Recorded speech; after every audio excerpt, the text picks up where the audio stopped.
Hey everybody! Today we are going to learn how to import data into Excel from CSV, text files, and the web. First, click the Data tab on the top ribbon.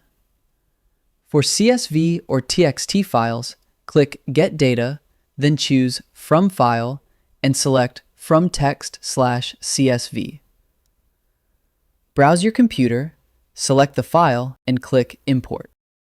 Preview the data, check delimiters and formatting, then click Load.